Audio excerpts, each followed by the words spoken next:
आज बनाएंगे बफ वड़ा। ये गुजरात का फेमस स्ट्रीट फूड है। इसे हम 3 तरीके से बनाएंगे। तीनों का स्वाद एक से बढ़कर एक है। नमस्कार, nishamadhulika.com में आपका स्वागत है। तो शुरू करते हैं।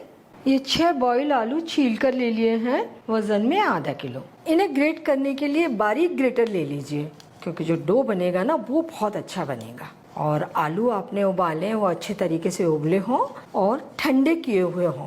थोड़ा सा पहले 1 घंटे पहले आलू उबाल कर रख दें, अच्छे तरीके से ठंडे हो जाए तब ग्रेट करें। ये ग्रेट हो गए।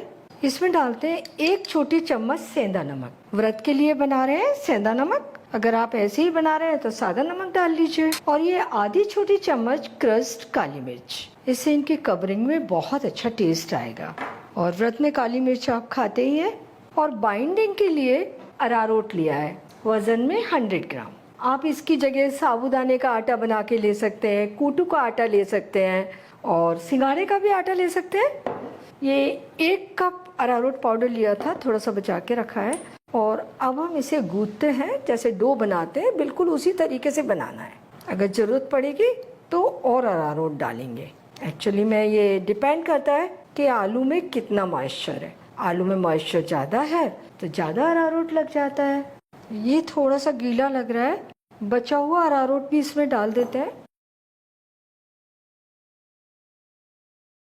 थोड़ा सा हाथ पर ऑयल ले लीजिए और इसे थोड़ा सा और मल दीजिए। ये डो बनके तैयार हो गया। इसे ढककर रख देते हैं और अब स्टफिंग तैयार कर लेते हैं। ये आधा कप दरदरा कुटा हुआ मूंगफली का पाउडर और 4 टेबल स्पून डेसिकेटेड नारियल, 2 टेबल स्पून तिल, 1 टेबल स्पून कतरे हुए काजू और 1 टेबल स्पून कटी हुई किशमिश, 1 छोटी चम्मच ग्रेटेड अदरक, 1 छोटी चम्मच बारीक कटे हुए हरे मिर्च, आधा छोटी चम्मच क्रश्ड काली मिर्च, 3/4 छोटी चम्मच सेंधा नमक और 3 छोटे चम्मच शुगर पाउडर, 2 छोटे चम्मच हरा धनिया और 2-3 छोटे चम्मच अनारदाने। अनारदाने अगर नहीं हो तो आप इन्हें स्किप कर सकते हैं। और ये 1 नींबू काट लिया, इसका रस निचोड़ लेते हैं।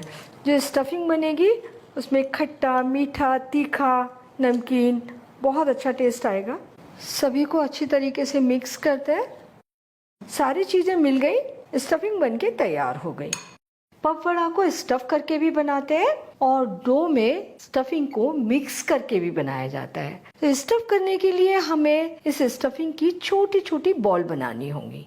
तो थोड़ा थोड़ा मिक्सचर उठाएं और बाइंड कर लें। स्टफिंग ना तो बहुत ज़्यादा ही होनी चाहिए और ना बहुत कम। ये देखिए, ये छोटी सी बॉल बना ली। ये 6 स्टफिंग की बॉल बना ली। बाकी स्टफिंग को हम डो में मिलाएंगे, क्योंकि हम बना रहे हैं 3 तरह से पफ वड़ा।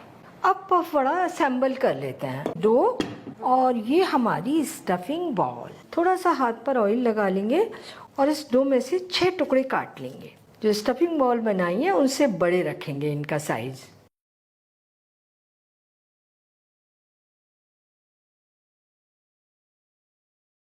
एक टुकड़ा उठा लेंगे और इसे पहले गोल करेंगे। देखिए, जो डो है ना बहुत स्मूथ है, बहुत ही अच्छे से ये बाइंड हुआ है और एकदम बढ़िया सा गोला बन रहा है।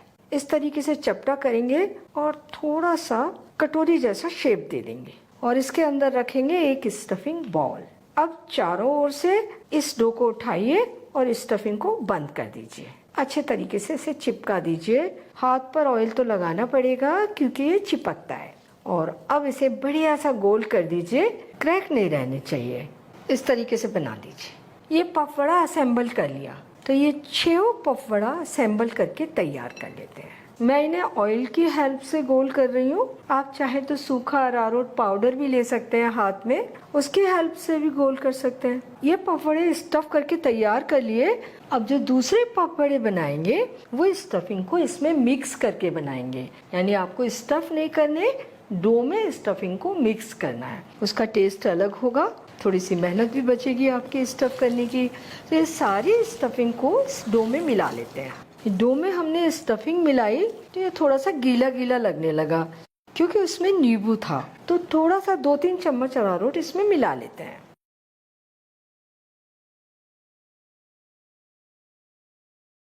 और अब इसे गूंथ लेते हैं। ये डो अब थोड़ा सा ठीक हो गया। क्योंकि हमें बहुत ज़्यादा पतला डो नहीं चाहिए, शेप नहीं दे पाएंगे अगर डो पतला होगा तो। अब इसके टुकड़े बना लेते हैं। तो मैंने ये आधा डो ले लिया और इसको थोड़ा सा लंबाई में गोल कर लिया, और आप अपनी पसंद से थोड़े से छोटे या बड़े जैसे चाहे बना लीजिए, क्योंकि ये पकौड़ा हमें स्टफ नहीं करने तो इन्हें छोटे भी बना सकते हैं। तो ये मैं इनके टुकड़े बना रही हूँ, नॉर्मल मीडियम साइज के। अब इनके गोले बना लेते हैं। तो डो को उठाया, थोड़ा सा हाथ पर ऑयल लगा लीजिए और इसे गोल कर लीजिए। गोल करने में आपको एक ध्यान और रखना पड़ेगा, जो ये अनारदाना है उसको छुपाना पड़ेगा, वो ऊपर नहीं आना चाहिए, क्योंकि ऊपर डायरेक्ट ऑयल में सिकने के लिए जाएगा तो वो चटर पटर करेगा। तो इसको आप अंदर कर दीजिए डो के, और बढ़िया सा गोला बनाइए, अच्छी सी स्मूथ बॉल।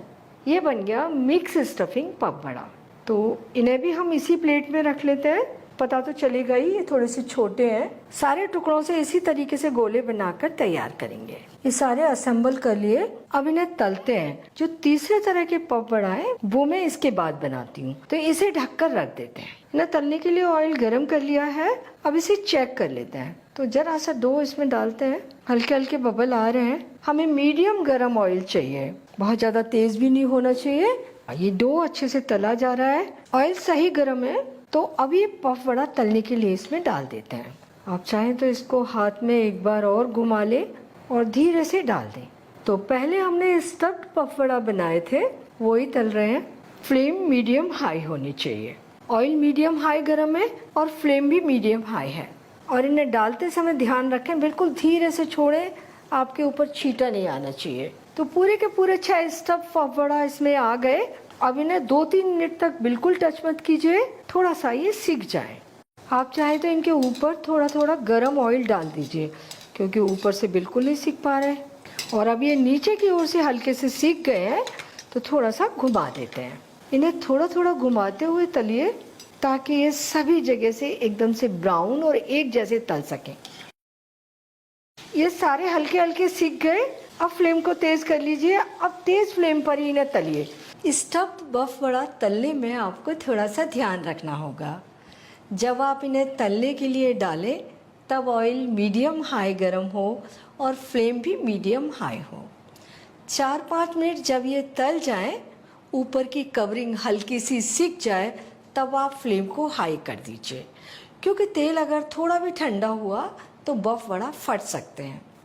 और अगर आपको ये लगे कि पफबड़ा फटने जा रहे हैं, जैसे ही कोई पफबड़ा फटना शुरू करे तो तुरंत आप उन्हें निकाल कर अलग प्लेट में रख लीजिए, उनको बचाना है फटने से।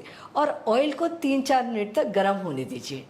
इसके बाद वो जो पफबड़ा आपने प्लेट में निकाल कर रखे हैं उन्हें वापस तेल में डालिए और घुमा घुमा कर हाई फ्लेम पर अच्छे गोल्डन ब्राउन होने तक तल लीजिए। आपको कोई दिक्कत नहीं आएगी। ये चारों ओर से अच्छे गोल्डन ब्राउन हो गए हैं, सिक कर तैयार है। निकालते हैं इन्हें। कलछी को थोड़ा सा कढ़ाई के किनारे रोक लीजिए, ताकि एक्स्ट्रा तेल कढ़ाई में वापस चला जाए।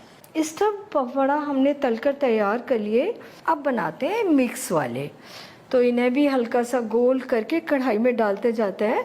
इन्हें तलते तलते ऑयल बहुत गर्म हो जाता है, तो अभी जब तलने के लिए डालेंगे तो फ्लेम को एकदम धीमा कर लीजिए। बाद में हम तेज कर लेते हैं गैस, और उसी तरीके से गोल करते हुए इन्हें भी तलने के लिए डाल दीजिए। तलने तो ये भी उसी तरीके से जैसे हमने पहले तले थे। इन्हें सिकते सिकते 4 मिनट हो गए और ये देखिए हल्के हल्के सिक गए हैं। अब फ्लेम को तेज कर लीजिए। इनका कलर भी अच्छा सा गोल्डन ब्राउन हो गया। इन्हें निकालते हैं। इन्हें तलने में पूरे 10 मिनट लग गए हैं। ये हो गए हमारे मिक्स स्टफिंग पफबड़ा। अब बनाते हैं तीसरी तरह के पफबड़ा। इस डो में से पहले तो छोटे छोटे टुकड़े बना लेते हैं। ये भी हम 6 बना लेते हैं और इन्हें हम शैलो फ्राई करेंगे। जो लोग कम ऑयल खाना पसंद करते हैं उनके लिए ये बहुत अच्छा तरीका है। तो इन्हें हमने गोल किया और थोड़ा सा चपटा कर लिया, क्योंकि शैलो फ्राई करने के लिए इन्हें हम बॉल की तरह से गोल नहीं बनाएंगे, बल्कि टिक्की की तरह से चपटे बनाएंगे। और जो ये अनार का दाना है उसे आप डो के अंदर दबा दीजिए, ताकि चटर पटर ना हो। सारे पफबड़ा इस टिक्की की तरह से बनाकर तैयार कर लेते हैं। तो ये भी बनाकर तैयार कर लिए। आइए इन्हें भी फटाफट तल लेते हैं। इन्हें फ्राई करने के लिए हमने ये एक प्लेन तले की कढ़ाई ले ली और इसमें हमने उसी कढ़ाई में से 2 बड़े चम्मच ऑयल डाल दिया। ऑयल हल्का गर्म हो गया, फ्लेम मीडियम है, इन्हें तलने के लिए लगा देते हैं। बहुत ही आसान तरीका है ये, लेकिन ट्रेडिशनल तरीका इन्हें डीप फ्राई करने का ही है। अब इन्हें 2-3 मिनट सीखने देते हैं। इन्हें सीखते हुए 3 मिनट हो गए। अब पलटते हैं, हल्के से ब्राउन हो गए हैं। फ्लेम को लो मीडियम ही रखिए ताकि ये अच्छे से अंदर तक सीख सकें। और दूसरी ओर से भी इन्हें 3-4 मिनट सीखने देते हैं। जब तक ये सीख रहे हैं तब तक इनके साथ परोसने के लिए फराली चटनी बना लेता है। तो ये 1 कप हरा धनिया ले लिया काट के। चटनी के लिए आप धनिया डंडी सहित ही काट लीजिए, डंडी हटाइए मत, इनका बहुत अच्छा टेस्ट आता है। आधा इंच अदरक का टुकड़ा थोड़ा से छोटे टुकड़े कर दिए। और ये हरे मिर्च 2, क्योंकि व्रत में कुछ तीखा खाने का भी मन जरूर करता है, तो ये चटनी के साथ इन्हें परोसेंगे तो बहुत अच्छा लगेगा। ये 3/4 छोटी चम्मच सेंधा नमक व्रत वाला, आधा छोटी चम्मच भुना हुआ जीरा और ये 1/4 छोटी चम्मच दही। मैंने सारे मसाले व्रत वाले ही यूज किए हैं, लेकिन इनमें से अगर कोई मसाला आप नहीं खाते हैं तो उसे छोड़ दीजिए। 1-2 टेबल स्पून पानी डाल दीजिए और अब इसे बारीक पीस लेते हैं। ये चटनी पीस के तैयार हो गई। जब दही डालकर चटनी बनाते हैं तो इसका कलर बहुत अच्छा आता है और इसकी शेल्फ लाइफ भी ज़्यादा लंबी होती है। फ्रिज में रख के आराम से इसे 7-8 दिन खा सकते हैं। इन्हें दूसरी ओर 4 मिनट सेक लिया, पलट कर देखते हैं, हल्के ब्राउन हो गए हैं ये। हम इन्हें अलट पलट कर दोनों ओर से अच्छे गोल्डन ब्राउन क्रिस्प होने तक सेकेंगे। देखिए ऑयल पूरा कढ़ाई में भरा पड़ा है और फ्लेम को लो मीडियम रखेंगे। दोनों ओर से बढ़िया से गोल्डन ब्राउन सिक कर तैयार हो गए और इन्हें भी सिकने में लगभग 10 मिनट लग गए हैं। फ्लेम बंद और इन्हें भी निकाल लेते हैं। ये भी तैयार हो गए। और ऑयल देखिए कढ़ाई में 2 चमचे तेल डाला था और देखिए पूरा 1.5 चमचा तेल इसमें रखा हुआ है, यानी सिर्फ आधा बड़ा चम्मच तेल इन्हें सिकने में लगा है। तीनों तरीके से बने हुए बफ वड़ा तैयार हैं। तीनों ही बहुत ज़्यादा टेस्टी हैं। इन्हें आप चटपटी फलाहारी चटनी के साथ में परोसिए, आपको बहुत पसंद आएंगे। और बनाने में कोई दिक्कत नहीं है, लेकिन जब आप स्टफ्ड बफ वड़ा तल रहे हैं तो थोड़ा सा ध्यान रखिए। बाकी दोनों बफ वड़ा में आपको कोई दिक्कत नहीं आएगी। तो आप इन्हें बनाइए, खाइए और बताइए कैसे लगे। और ये भी बताइए कि मुझे आपके लिए और क्या बनाना है। अगर मेरा चैनल आपने अभी तक सब्सक्राइब नहीं किया है तो प्लीज़ जल्दी से कर लीजिए। बेल आइकन भी दबा दीजिए ताकि मेरी नई रेसिपीज के नोटिफिकेशंस आपको मिलते रहें। लाइक और शेयर भी कर दीजिए।